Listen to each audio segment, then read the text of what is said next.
Soyez les bienvenus. Bonjour à tous. Dans ce journal, la toute première édition de l'Aïentier Festival pour célébrer la paix et la cohésion nationale autour des valeurs culturelles. Cette rencontre s'est déroulée à Aboisseau, dans la région du sud Comoé, en présence du vice-président Daniel Kablan-Duncan. En sommaire également, cette aide de l'Agence française de développement à l'État ivoirien, 16 milliards de francs CFA pour financer le projet d'accès à l'électricité et à la production d'électricité renouvelable. Une convention a été signée récemment entre l'Agence française de développement et le ministère de l'économie. Enfin, plus de 900 000 enfants âgés de 1 à 4 ans bientôt vaccinés contre la méningite A. Cette campagne concerne 26 districts sanitaires en Côte d'Ivoire. Merci de nous suivre. Pour commencer cette information, un conseil des ministres extraordinaire a eu lieu aujourd'hui au Palais de la Présidence et en présence du chef de l'État Alassane Ouattara. Le gouvernement ivoirien annonce la reprise des élections municipales et régionales 2018 dans les zones où les résultats avaient été contestés. La campagne est donc prévue du 8 au 14 décembre et le scrutin aura lieu le 16 décembre prochain. Le président de la République, Alassane Ouattara, qui va se rendre aujourd'hui à New York, aux États-Unis. Le chef de l'État va assister à un panel de haut niveau dans le cadre de la présidence de la Côte d'Ivoire du Conseil de sécurité des Nations Unies. Lors de ce panel prévu le 5 décembre prochain, le chef de l'État, Alassane Ouattara, va dégager les principaux axes de la présidence de son pays.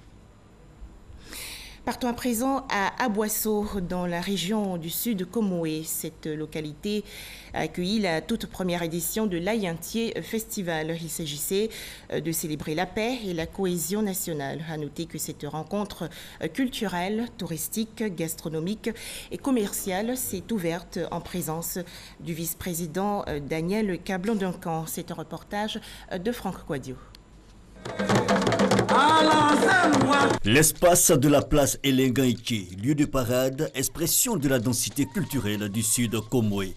La première édition du Sud Comoé Aïentier Festival, celle de l'année précédente, considérée comme un lancement. Sur la place, la parade des chefs et rois, Nzima Beyin du Ghana, mais aussi les 7 familles claniques Nzima, les Isoliers, les Azaoulais entre autres se succèdent. Parler de Nzima sans parler à Bissa, pas possible. Mais il n'y a pas que Bassam, venu de Tiapoum, le royaume Abdoublé Soyen, a joué sa partition.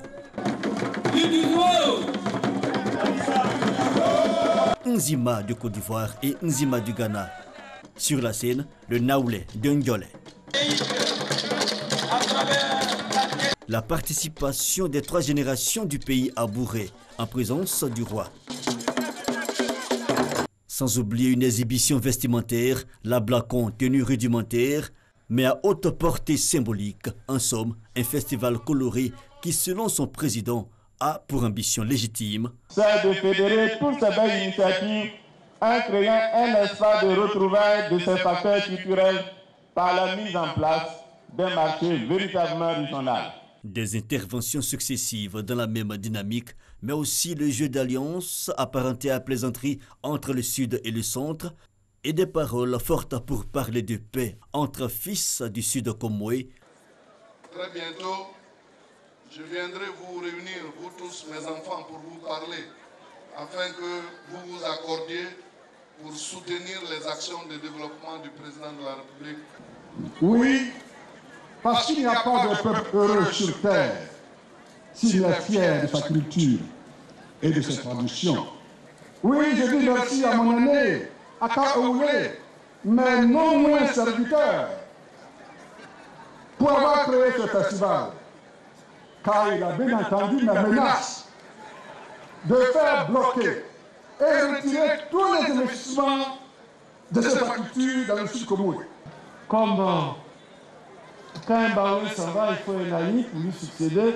Vous êtes venu prendre la place du Baoulé pour pouvoir continuer l'œuvre.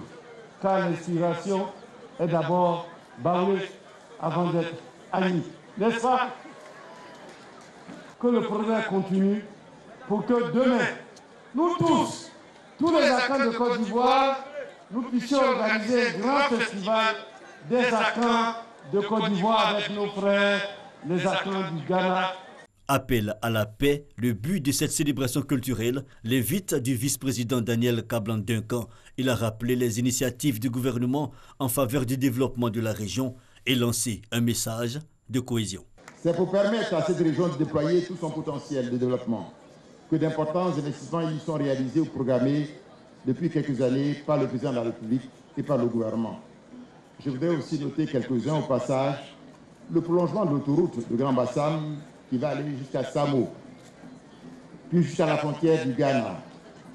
Oui, dans le cadre du projet de l'autoroute côtière Abidjan-Lagos. Pour l'heure, les travaux du trajet routier à Boisseau-Noé sont pratiquement achevés. Il en va de même de la traversée autoroutière de la ville d'Aboisseau et du nouveau pont sur la rivière Bia sont ouverts à la circulation. Je voudrais indiquer que le festival Sud-Comoé à Nikié est une véritable plateforme d'échange culturel, de convivialité, de partage, de raffermissement des liens, de fraternité entre les populations de cette région et bien sûr en cette région et d'autres régions de Côte d'Ivoire et d'ailleurs. Je voudrais donc saisir cette heureuse occasion pour encourager nos sœurs, nos frères de la région du Sud-Comoé à surmonter tous les problèmes qui les opposent, à continuer de toujours regarder ensemble dans la même direction, c'est-à-dire la direction qui mène à la paix. Cohésion, paix et brassage, les peuples Bron, Abouré, Nzima, Adouvle-Sotier étaient à l'honneur. Et dans la même dynamique de brassage, la Chine qui a fait des dons de tricycles et des broyeuses. Une journée ponctuée enfin par une visite des stands a sanctionné les 7 jours de festivités débutés le 26 novembre dernier. On poursuit avec les activités du Premier ministre. Amadou Gon Coulibaly a rencontré récemment les chefs traditionnels et chefs de communauté à San Pedro, dans le sud-ouest du pays. C'était lors de la cérémonie de pose de la première pierre de l'université de San Pedro. Amadou Gon Coulibaly a rassuré les populations du bon déroulement de la présidentielle de 2020. Les précisions de Sam Konan. Amadou Gon Coulibaly, un homme de paix et de dialogue à San Pedro, en marge des journées nationales des chefs d'entreprise et de la cérémonie de pose des premières pierres des travaux de l'université de San Pedro, le chef du gouvernement a rencontré les différents chefs traditionnels et les chefs de communauté vivant à San Pedro pour leur parler du vivre ensemble. Surtout qu'après la proclamation des résultats des élections municipales, la tension était montée ici à San Pedro et dans d'autres localités du pays. Amadou Gon Coulibaly a indiqué aux chefs traditionnels et aux chefs de communauté ce que le président de la République, Alassane Ouattara, attend d'eux. C'est sur vous qu'il compte pour que la paix dans notre pays puisse être consolidée. C'est sur vous qu'il compte pour que la cohésion entre les Ivoiriennes et les Ivoiriens puisse se renforcer. C'est sur vous qu'il compte pour que vous puissiez parler aux uns et aux autres, donc pour que s'il y a donc des malentendus qui puissent exister entre des filles et des fils de ce pays, que vous puissiez parler, que vous puissiez faire entendre votre voix, donc pour faire en sorte que les uns et les autres donc se retrouvent. Pour le chef du gouvernement, les élections présidentielles de 2020 vont bien se dérouler. C'est vrai que les élections dans nos pays amènent quelquefois des problèmes. On l'a connu malheureusement donc en 2010. Mais fort heureusement, en 2015, les élections étaient apaisées. Elles se sont bien passées. Il faut que nous continuions de travailler, de prier pour que nous restions ensemble, que nous soyons le plus rassemblés pour que les élections qui viennent, elles aussi, puissent être des élections apaisées, qui vont bien se passer, et qu'après, la dynamique de progrès sur laquelle la Côte d'Ivoire est lancée aujourd'hui avec le président de la République, que cette dynamique de progrès puisse continuer. Les chefs traditionnels et les chefs de communauté ont fait des bénédictions pour le chef de l'État et son gouvernement et ont promis jouer leur partition pour que la paix règne toujours en Côte d'Ivoire. Je vous l'annonçais dans les titres, 16 milliards de francs CFA seront alloués à l'État ivoirien par l'Agence française de développement. Il s'agit pour l'AFD de financer le projet d'accès à l'électricité et à la production d'électricité renouvelable dans le district d'Abidjan et dans 10 autres régions du pays. Les explications de Olivier Iriebi et Francis Boifo. 16 milliards de francs CFA. C'est le montant partiel du financement destiné au projet d'accès à l'électricité et à la production d'électricité renouvelable dans les régions du Gbeke, de la Maraoué, de l'Ifou, de la Nyebi-Tiassa, du Nzi, du Moronou, des Grands Ponts, de la Mé, du Go, du Lodjibois et du district d'Abidjan. Ce projet prend en compte deux composantes majeures: l'extension du réseau de distribution en zone périurbaine et de l'électrification rurale. Ces travaux permettront de raccorder au réseau électrique environ 350 localités rurales et plus de 50 000 ménages dans les régions. Le présent projet s'inscrit bien dans les priorités du gouvernement consignées dans le plan national de développement 2016-2020 visant un taux d'accès des populations à l'électricité à hauteur de 80% à l'horizon 2020 contre 48% en 2016. Pour le ministre du Pétrole, de l'Énergie et des Énergies renouvelables, cette convention dénommée Energos 2 va permettre l'amélioration du taux de couverture nationale en électricité. La convention de subvention Energos 2 d'environ 24 millions d'euros qui a été signée porte sur l'électrification rurale de 100 localités. Cette signature va contribuer de façon significative à l'atteinte par le secteur de l'électricité des objectifs fixés dans le cadre du programme national d'électrification rurale par le président de la République, son Excellence M. Alassane Ouattara, à savoir l'électrification des localités d'au moins 500 habitants en 2019 et de l'ensemble des localités de Côte d'Ivoire à l'horizon 2025. Dans la mise en œuvre de ce projet, le gouvernement a reçu le soutien des partenaires au développement. C'est en réalité un projet global d'un montant de 153 millions d'euros. L'ensemble de ces financements, nul besoin de le préciser, s'inscrivent totalement dans la politique nationale ivoirienne, en particulier le programme national pour l'électrification rurale et le programme Électricité pour tous. Le montant total du programme AFD-UE est estimé à plus de 100 milliards 558 millions de francs CFA, dont 78 milliards 700 millions de francs CFA financés par l'AFD et environ 21 milliards 650 millions de francs CFA financés partiellement le programme d'électrification rurale et de branchements sociaux. En avril 2017, un accord d'un montant de 6,4 milliards de francs CFA avait été signé entre la Côte d'Ivoire et l'AFD comme complément de financement du projet Energos 1. Bouaké, dans la région du Gbeke, la pénurie d'eau qui a longtemps sévi dans la ville est désormais un mauvais souvenir pour les populations. En effet, le barrage de la Loka tourne aujourd'hui à plein régime. On en parle avec Kader Sogodogo de RTI Bouaké. Mai 2018, voici le visage de la Loka. Le barrage qui fournit de l'eau potable aux 3 quarts de Bouaké à Tari. Une situation qui a entraîné une pénurie d'eau sans précédent dans la ville. 7 mois après, voici le nouveau visage de la Loka. Les efforts du gouvernement et les différentes pluies qui se sont abattues sur Bouaké ont réussi à décanter la situation. La Loka contient à ce jour environ 20 millions de mètres cubes d'eau. En mission à Bouaké, le ministre de l'Hydraulique, avec à ses côtés ses services concernés, peut dès lors annoncer la fin de la crise de l'eau. À Bouaké, je pense véritablement que la crise est derrière nous parce qu'aujourd'hui, la production qui nous permettait de donner de l'eau potable aux populations, nous avons réussi à atteindre ce niveau. Et nous comptons vraiment maintenir le niveau. Bouaké consommait, avant la pénurie, 31 000 mètres cubes d'eau. Avec le renforcement de la production du camp, le deuxième barrage qui passe de 6 000 à 10 000 mètres cubes, l'exploitation du barrage de Gonfreville 2 000 mètres cubes et le forage 2 500 mètres cubes, la Loka 16 500 mètres cubes, Bouaké retrouve ses 31 000 mètres cubes d'antan. Certaines populations se plaignent de la qualité de l'eau. Le ministre rassure. Il y a la production du camp avec les machines que nous avons mises en place. Ce sont des machines, je dirais, que nous avons acquises depuis 1964.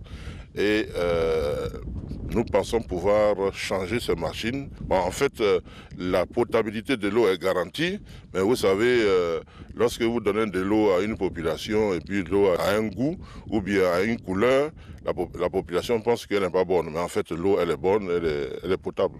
Bientôt, grâce à la Banque mondiale et le soutien de l'État de Côte d'Ivoire, des travaux vont démarrer pour accorder Bouaké au Bandama. Une solution durable. Voilà, retour dans la région des Lagunes. Le district d'Abidjan va abriter la réunion du comité consultatif international du coton. Les travaux vont se tenir du 2 au 6 décembre prochain. À noter que la filière coton ivoirienne est marquée cette année 2018 par des performances jamais égalées. On en parle avec Noagnagno Sakalou. Ils sont plus de 100 000 producteurs en 2017-2018 contre 80 000 pour la campagne précédente à vivre de cette spéculation. Une spéculation et des producteurs que la Côte d'Ivoire a failli perdre du fait d'une libéralisation mal maîtrisée, doublée d'une crise sociopolitique. En 2004, notre pays était en pleine crise au niveau interne. Et comme si un malheur ne venait jamais seul, il y avait une crise structurelle du coton au plan international. La filière était méconnaissable, déstructurée, désorganisée, production en baisse, rendement en baisse. Relever la filière parce que nécessaire à l'économie ivoirienne a coûté 80 milliards de francs CFA répartis entre l'État de Côte d'Ivoire et l'Union européenne. C'est plus de 40 milliards que l'Union européenne a consenti. Qu'il s'agisse de la réhabilitation du schéma de production des semences, qu'il s'agisse de la relance du programme de recherche, du développement de la culture attelée, du paiement du complément du prix aux producteurs au coton et enfin de la réhabilitation de la salle de classement de coton. Livrée à l'occasion des journées de l'administration agricole délocalisée, la salle de classement est venue donner au coton ivoirien toutes ses lettres de noblesse. Pour la campagne 17-18, les résultats de classement donnent 95,41% de bon aspect de coton, les types supérieurs et types intermédiaires, 97,15% de bonne longueur de soie, et 99,99% de bons micronaires. Le travail réalisé par le centre de classement a permis de constater que la qualité de la fibre ivoirienne de coton est en pleine croissance et en passe de reprendre la première place africaine. Une performance survenue 5 ans après la réforme de 2013, avec le retour du zoning. Un retour gagnant. La preuve, pour la campagne 17-18, la première après la mise en œuvre du zoning, le volume de production est désormais de 413 000 tonnes. Le taux d'endettement des producteurs est passé de 45% à moins de 10% en une campagne. Quant au rendement, il a aussi pris l'ascenseur. De 700 kg à l'hectare, il est désormais de 1200 voire 1300 kg à l'hectare. C'est auréolé de cette performance que la Côte d'Ivoire accueille du 3 au 6 décembre le Comité consultatif international du coton, CCIC. Selon le directeur général du Conseil coton à l'ACAD, ils sont 314 participants, dont plus de 200 venant de l'extérieur. Une tribune pour tisser la nouvelle toile du coton ivoirien avec pour thème « Défi du coton, solutions innovantes et durables ». C'est un thème qui fait appel à l'ensemble de la chaîne de valeur du coton. Quels sont les défis liés à la production dans un contexte de changement climatique? Quels sont les défis liés à la transformation? Quels sont les défis liés à la commercialisation des produits du coton dans un contexte de concurrence, j'allais dire, rude avec la fibre synthétique? Le comité consultatif est à sa 77e session ici en terre ivoirienne et compte 29 pays membres. C'est aujourd'hui la journée internationale des personnes handicapées. Cet événement veut promouvoir les droits et le bien-être de ces personnes. En Côte d'Ivoire, le thème choisi cette année 2018 est « Éducation inclusive, facteur de cohésion sociale ». Le point avec Serge Collier. La journée internationale des personnes handicapées vise à favoriser l'intégration et l'accès des handicapés à la vie socio-économique. Le recensement général de la population et de l'habitat de 2014 a identifié 453 453 personnes en situation de handicap en Côte d'Ivoire. Par ailleurs, le recrutement dérogatoire de 300 personnes en situation de handicap à la fonction publique pour l'année 2015 et 158 pour cette année montre la détermination du gouvernement à favoriser l'intégration sociale de cette couche vulnérable de la population.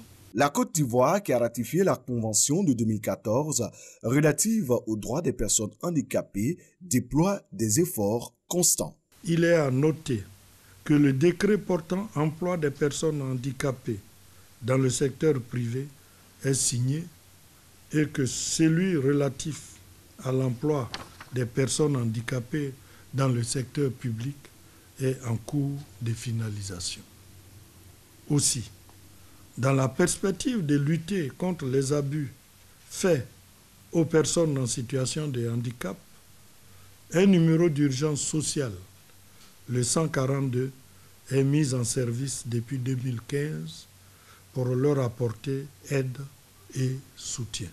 La commémoration de la Journée internationale des personnes handicapées a pour thème en Côte d'Ivoire « Éducation inclusive, facteur de cohésion sociale ».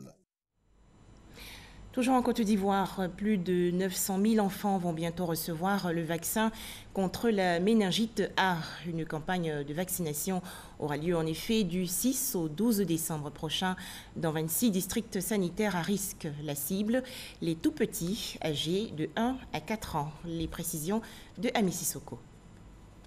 3 mois après l'introduction du vaccin contre la méningite A dans le PEV, programme élargi de vaccination de routine en Côte d'Ivoire, le ministère de la Santé et de l'Hygiène publique annonce une campagne de vaccination contre cette maladie. Cette campagne de vaccination ne concerne que les enfants d'1 à 4 ans dans 26 districts sanitaires à risque, entre autres Bouaké, Wongolo, Odiéné et Korogo. Nous avons décidé, après ces 3 mois, de toucher une cible qui n'avait pas jusque-là été touchée lors des précédentes campagnes que nous avons réalisées en 2014. Chaque fois qu'il y a la saison sèche avec l'harmattan, il y a un risque d'épidémie de méningite lorsque la population n'est pas protégée. La méningite à méningocoque A est une forme de méningite responsable d'épidémie. C'est une maladie grave qui peut entraîner la mort. Même traitée, elle entraîne des séquelles neurologiques permanentes. Maux de tête, fièvre, raideur de la nuque, sensibilité à la lumière, nausées, vomissements et somnolence sont quelques symptômes de la méningite. La vaccination reste le moyen de prévention le plus efficace pour lutter contre la méningite A. Il n'y a pas de menace actuelle, mais pour nous, en matière en santé publique, on dit qu'il y a un risque toujours, surtout quand il y a une cible qui n'est pas protégée. Et donc c'est pour ça que nous organisons la campagne pour cette cible spécifique. Ce vaccin a une durée de protection de 10 ans. Ce sont plus de 900 000 enfants qui bénéficieront gratuitement du vaccin contre la méningite A au cours de cette campagne de vaccination qui va s'étendre sur une semaine. Le lancement officiel est prévu pour le 6 décembre à Korogo. On s'intéresse à présent au MIVA, marché ivoirien de l'artisanat 2018. Plus de 300 exposants pourront ainsi vendre leurs œuvres. Malheureusement, début plutôt timide pour cette 3e édition. Le constat de Walter Amadou Ouattara. Le gouvernement veut faire de l'artisanat un atout pour l'émergence de la Côte d'Ivoire. Depuis quelques années, le marché ivoirien de l'artisanat MIVA illustre cette volonté. Pour la 3e édition du MIVA, 300 stands sont gratuitement mis à la disposition des artisans. Un geste salué. Ce MIVA, c'est un salon d'excellence C'est une fierté pour nous d'être là. C'est un cadeau que le ministre de l'Artisanat nous a fait. Et moi, vraiment, je suis très contente d'être là. Malgré ces efforts, le manque d'affluence à cette édition interpelle le ministère de l'Artisanat qui a un objectif de départ fixé à 15 000 visiteurs. Nous avons les artisans sur place avec des produits de qualité. Nous demandons donc à la population de rendre visite à ces artisans. C'est au Golf Hotel, c'est sur le stade du Golf. Toutes les commodités sont réunies, sécurité, commodité de fluidité, et dans un endroit assez paisible, et sous des stands aussi, en tout cas aérés, climatisés, disons-le, où il fait agréable en tout cas de faire ses achats. Venez encourager ces artisans qui ont de la richesse, de la suite dans les idées. Face à la satisfaction de la clientèle qui a déjà fait le déplacement, les artisans demeurent confiants pour la suite de l'événement. Il y a de l'amélioration, il y a des très très beaux produits, le mélange, il y a de la créativité. L'art, c'est ça. En tout cas, c'est formidable, que ce soit les cultures ethniques, les cultures de notre pays. En tout cas, tout est bien mis en valeur, c'est vraiment très beau. Nous avons quand même fait le tour des stands, nous avons vu vraiment de merveilleuses choses. Nos artisans en Côte d'Ivoire, en tout cas, il y a l'esprit de créativité et surtout l'esthétique. Vraiment, c'est ce que j'ai pu quand même découvrir. Un produit qui m'a beaucoup intéressé, surtout pour les dames. Et donc, j'ai pris un à base de sac pour donc aller offrir à ma femme. Venant de Boaké Artisante, c'est ma première fois de participer au MIVA. Donc, nos attentes, c'est de vendre beaucoup nationalement comme internationalement. L'initiative, elle est très bonne. Tout ce qui valorise nos produits locaux, consommons africains, surtout la promotion des artisans au niveau de la sous-région. La 3e édition du MIVA prendra fin le 9 décembre prochain. En image, la 22e édition de l'opération Grand Ménage dans le district d'Abidjan. Pour ce mois de décembre, le ministère de l'Assainissement et de la Salubrité s'attaque au marché. Les commerçants seront sensibilisés à la propreté et à l'amélioration du cadre de vie. Autre célébration dans ce journal, la Journée mondiale de la vie en Côte d'Ivoire. Les festivités ont eu lieu le 1er décembre dernier. Parade dans les rues de la commune de Cocody et rencontre au stade Félix Houphouët-Boigny. Les moments forts avec Mamadou Kouassi. Un défilé carnavalesque dans les rues de la commune de Cocody. Des actions pour marquer la célébration officielle de la Journée mondiale de la vie. Ces personnes de différentes couches sociales et d'obédiences religieuses diverses sont venus de toutes les communes du district d'Abidjan et de l'intérieur du pays pour célébrer la vie, car importante pour elles. Quelqu'un qui a la vie doit toujours être en joie, doit toujours remercier Dieu pour ça. Donc il faut la célébrer. Bon, les samedis matin, le samedi à dimanche, j'ai une formation, puisque c'est de la vie. Sans la vie, on ne peut pas des séminaires, tout ça. Donc il faut venir déjà fêter la vie, et puis voilà. Les autres samedis, il y en a plein. Si la Journée mondiale de la vie est célébrée chaque 30 octobre, en Côte d'Ivoire, des dispositions particulières ont été prises. Il s'agit de célébrer la vie pendant un mois. Et ce 1er décembre 2018 constitue l'apothéose de ces manifestations. Un mois de célébration pour réaliser à quel point notre vie est importante. C'est-à-dire que tous ensemble, que tu sois blanc, que tu sois noir, que tu sois métis, que tu sois chinois, que tu sois musulman, que tu sois chrétien, que tu sois... Tous, nous devons célébrer la vie. Voilà le message que nous voulons passer. Cette journée mondiale de la vie est célébrée en Côte d'Ivoire depuis 10 ans par l'ONG internationale Les Amis de la Vie. Ces moments sont également des occasions pour transmettre des messages de sensibilisation à la préservation de la vie et aussi à une vie de qualité. Un concert avec une palette d'artistes ivoiriens mettra fin à cette célébration 2018 de la Journée mondiale de la vie. À noter aussi dans l'actualité nationale le décès hier à Abidjan du professeur Seri Bailly, ancien ministre de l'Enseignement supérieur et de la Recherche scientifique, puis ministre de la Communication entre 2000 et 2003. Le professeur Seri Bailly était âgé de 70 ans. Hors de chez nous, le reste de l'actualité, les travaux de la COP24 ouverts hier à Katowice en Pologne. Il s'agit de lutter contre les effets du réchauffement climatique dans le monde. Depuis hier, la COP24 a démarré en Pologne. L'enjeu principal est de définir un carnet de route pour respecter les accords de Paris sur le réchauffement climatique.